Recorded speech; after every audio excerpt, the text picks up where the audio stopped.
Hi, this is Vijay Kesari and welcome to Andhra Podcaster, where we discuss questions, perspectives and possibilities focused on development of Andhra. Friends, CBN గారు ఆయన ఇచ్చిన హామీలని హార్మ్ఫర్ట్ చేసేసారా? ఈ budget అసలు ఎలా ఉంది? నా perspective మీకు ప్రజెంట్ చేస్తాను. ఓకే, అండ్ ఆల్సో సిబిఎన్ గారికి కూడా నేను ఒక డైరెక్ట్ క్వశ్చన్ షూట్ చేస్తున్నాను, అదేంటో కూడా మీకు చెప్తాను. ఫ్రెండ్స్, టు బిగిన్ విత్, ఈ బడ్జెట్లో నంబర్స్ని నేను అంత సీరియస్గాను తీసుకోను, లైట్గాను తీసుకోను, బికాస్ ఆఫ్ 2 reasons. ఒకటి, ఇవన్నీ ప్లాన్ నంబర్స్, యాక్చువల్స్ కాదు. యాక్చువల్స్కి వచ్చేసరికి ప్లాన్ నెంబర్స్కి యాక్చువల్స్కి చాలా డిఫరెన్స్ ఉండొచ్చు, హిస్టారికల్గా వస్తున్నాయి. ఇప్పుడు కూడా there won't be any big difference. Okay, so the point is, ఇదిగో ఈ డిపార్ట్మెంట్ ఇంత అలొకేట్ చేశారు ఆర్ అదర్వైజ్ అని ఆన్ ద ఫేస్ నేను చూసి నేను కన్క్లూడ్ చేయను. బట్ నేను దీన్ని లైట్గా కూడా తీసుకోను, ఎందుకంటే this will give a direction flavour. Okay, and also second reason నేను దీన్ని ఎందుకని సీరియస్గా తీసుకోను, లైట్గాను తీసుకోను అంటే, మనకి యాక్చువల్గా ఏ కాస్ట్ లేదా ఏ ఎక్స్పెన్స్ లేదా ఏ ఎక్స్పెండిచరు ఎందులోకి వెళ్తుంది, ఆ కాస్ట్ హెడర్ ఏ కాస్ట్ హెడర్లోకి వెళ్తుంది, ఆ కాస్ట్ హెడర్ని ఎలా ట్రీట్ చేస్తారు అనే 100% విజిబిలిటీ మనకు ఉండదు యాజ్ పబ్లిక్. సో అంటే ఉదాహరణకి ఇప్పుడు హౌసింగ్ ఉంది. హౌసింగ్ అనేది పబ్లిక్కి అదొక క్యాపిటల్ అసెట్ క్రియేషన్, రైట్? కానీ అది గవర్నమెంట్కి అది you know it's a revenue expenditure కింద వెళ్తుంది. So the point is, capital అసెట్గా మనకు కనిపించేవి అవి గవర్నమెంట్ బుక్స్లోకి వచ్చేసరికి డిఫరెంట్ పర్స్పెక్టివ్లో ఉంటుంది అకార్డింగ్ టు అకౌంటింగ్ స్టాండర్డ్స్.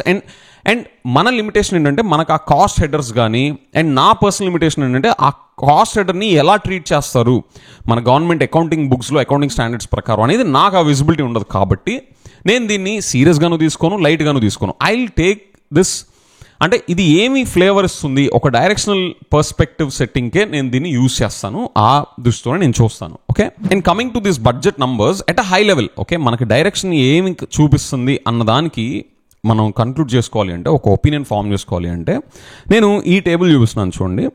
ఇది లాస్ట్ 3 fiscal yearsకి సంబంధించిన డేటా. రెవెన్యూ డెఫిసిట్ ఎంత ఉంది, ఫిజికల్ డెఫిసిట్ ఎంత ఉంది అని చెప్పేసి ఇట్స్ అ స్మాల్ టేబుల్. ఇందులోంచి మనకు ఒక డైరెక్షన్ తెలుస్తుంది, అసలు ఏ వైపు వెళ్తున్నారు సిబిఎన్ గారు, ఏ ఎజెండాతో వెళ్తున్నట్టు కనిపిస్తుంది, హామీల వైపు ఎలాంటి స్ట్రాటజీ ఆయనది ఉండబోతుంది అనే ఫ్లేవర్ ఈ టేబుల్ నుంచి నాకైతే వస్తుంది. అది నేను మీకు డీటెయిల్గా ఎక్స్ప్లెయిన్ చేస్తాను చూడండి. Okay, so revenue deficit last 3 fiscal yearsలో చూస్తే ఒక ట్రెండ్ ఉంది చూడండి. Of course these are revised estimates, ఇవి ప్లాన్ నంబర్స్. లాస్ట్ 3 fiscalsలో ఎవ్రీ ఇయర్ రెవెన్యూ డెఫిసిట్ తగ్గుతూ వస్తుంది చూడండి. 43,000 crores, 38,000 crores, అండ్ ఇప్పుడు 34,000 crores estimated. Okay, so this is a good sign. ఎందుకు గుడ్ కూడా నేను చెప్తాను. సిమిలర్లీ ఫిజికల్ డెఫిసిట్ చూడండి, ఎవ్రీ ఇయర్ పెరుగుతూ వస్తుంది, and this is also relatively good sign. Okay, మనకు అప్పులు ఉన్నాయి, అప్పుల భారం తగ్గాలి, అదంతా ఆ పాయింట్కి కూడా వస్తాను. కానీ ఈ అట్ ది అవుట్సెట్ ఈ చిన్న టేబుల్ చూసి నాకు వచ్చే ఫ్లేవర్ ఏంటి అంటే, సిబిఎన్ గారు మేము సోంబేర్లని పెంచి పోషించే రాష్ట్రం, సోంబేర్లుగా తయారు చేసే రాష్ట్రం లాగా క్రియేట్ చేసే స్ట్రాటజీ లాగా ఆయన నాకు కనిపించట్లా ఇక్కడ. Okay, and also this applies to, అంటే దిస్ అ కంటిన్యూ. మీరు చూస్తే లాస్ట్ 3 fiscal years జగన్ గారి రెజిమ్ కానీ, సిబిఎన్ గారి రెజిమ్ కానీ, బికాస్ ఆఫ్ అవర్ బ్యూరోక్రసీ అలా ఇన్ఫ్లుయెన్స్ చేయగలుగుతుందేమో, thanks to them. But the point is, వాళ్ళు స్టడీగా రెవెన్యూ డెఫిసిట్ని తగ్గించడానికి ట్రై చేస్తున్నారు, అండ్ ఫిజికల్ డెఫిసిట్ ఇంప్రూవ్ అనకూడదు, పెరుగుతూ వస్తుంది. ఓకే, అది ఎందుకని ఇంప్రూవ్ అన్నానో నేను చెప్తాను. ద రీజన్ ఈస్, మనకి క్యాపిటల్ అసెట్స్, ఓకే, ఇన్ఫ్రాస్ట్రక్చర్ మీద స్పెండింగ్ అని అదంతా కూడా మనకి దీంట్లోకి వెళ్ళే ఛాన్సెస్ ఎక్కువగా ఉంటాయి. కాబట్టి ఇది పెరగడం అనేది నాకు relatively it's a good sign to me. And revenue deficit అనేది తగ్గుతూ వస్తున్నాయంటే, మనకి ఉచితాల్లో జనాల్ని ముంచిలేపాలి అనేది ఆ ఫ్లేవర్ తగ్గుతూ వస్తుంది అన్నట్టు. దీన్ని చూసి నాకు క్లియర్ కట్గా కనిపించేది ఏంటి అంటే, సిబిఎన్ గారు ఆయన పేరుకి హామీలు ఇచ్చేసాం కదా అని చెప్పేసి విచ్చలవిడిగా జనాలని ఎట్లా పడితే అట్లాగా ఉచితాల్లో ముంచి లేపుతాము అనే ఫ్లేవర్ అయితే నాకు కనిపించట్లేదు. I'm happy for that. And relatively capital assets మీద, ఇన్ఫ్రాస్ట్రక్చర్ మీద స్పెండింగ్ సిగ్నిఫికెంట్గా ఉండబోతుంది అన్న ఫ్లేవర్ నాకు మన ఫిజికల్ డెఫిసిట్ పెరుగుతుంది అన్న దాని నుంచి నాకు వస్తున్న ఇండికేషన్. ఓకే, సో నాకు మన స్టేట్ ఎక్సెసివ్ వెల్ఫేరిజం మీద, ఫ్రీబీస్ మీద ఎక్సెసివ్గా వెళ్ళిపోతారు అనే కన్సర్న్స్ ఇక్కడ అంత క్యారీ అవుతున్నట్లేదు. అండ్ మీరు నాకు ఆబ్వియస్లీ నెక్స్ట్ క్వశ్చన్ ఏం చేస్తారు, విజయ్ మరి ఆయన ఇచ్చిన హామీలకి ఎవరు రెస్పాన్సిబుల్ అని చెప్పేసి అంటే, అది మీరు ఆయన చూసుకోండి. నా దృష్టిలో అయితే మన స్టేట్ ఎకానమీ, స్టేట్ ఫైనాన్సెస్ హెల్దీగా ముందుకెళ్ళాలి, మనం డెవలప్ అవ్వాలి అనేది నా ఇంట్రెస్ట్.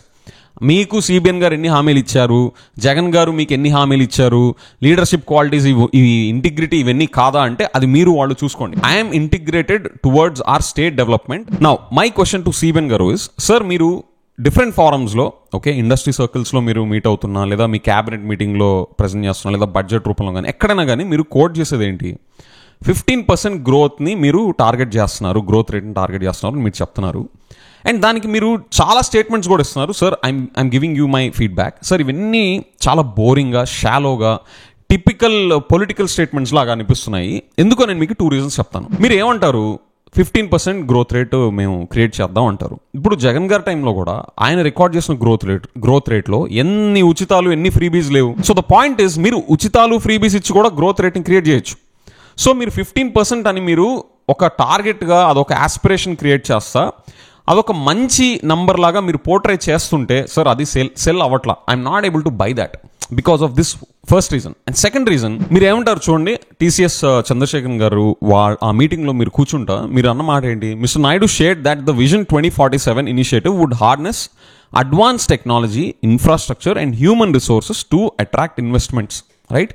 సార్ ఇక్కడ నా క్వశ్చన్ ఏంటి అంటే, అడ్వాన్స్ టెక్నాలజీ యూస్ చేస్తుంటే అక్కడ జాబ్స్ అన్నీ ఉండవు కదా, ఎక్కువ ఆటోమేషను, మెషిన్స్, ప్రోగ్రామింగ్ ఇవే ఎక్కువ ఉంటాయి కదా.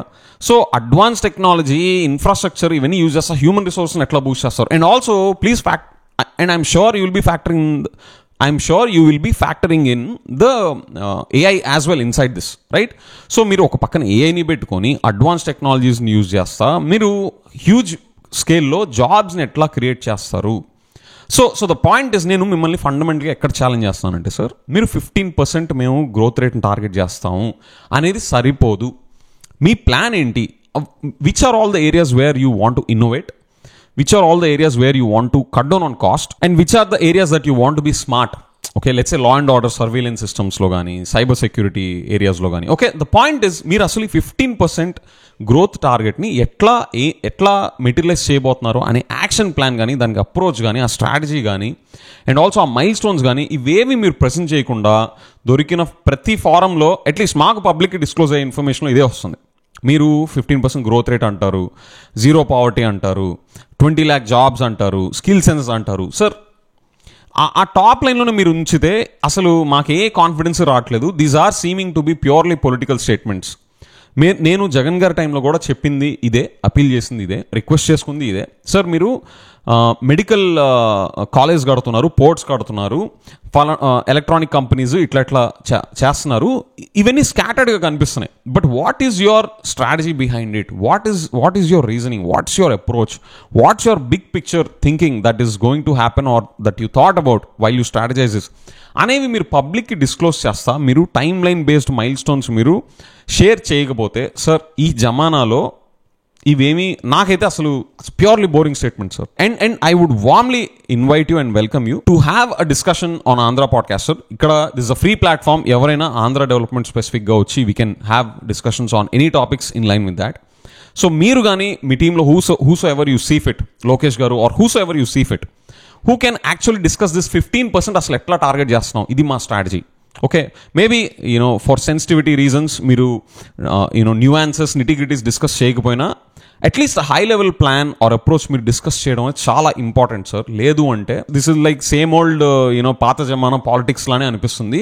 స్టేట్ డెవలప్మెంట్ మీద ఫోకస్డ్గా, సీరియస్గా ఎగ్జిక్యూట్ చేసే ఫ్లేవర్ ఈ రోజుల్లో అయితే ఇది సరిపోదు sir. So please take that as my feedback and consider my invitation if that interest you sir. I'm any time available to have such conversations with you and your team. Friends, మీకు నా question ఏంటంటే, మన Andhra పాడ్కాస్టర్లో CBN గారు కానీ ఆయన team నుంచి ఇలాంటి state development topics గురించి డిస్కస్ చేయడానికి మనది రైట్ ప్లాట్ఫామ్ ఏనా అని మీరు అనుకుంటే please mention that in the comments.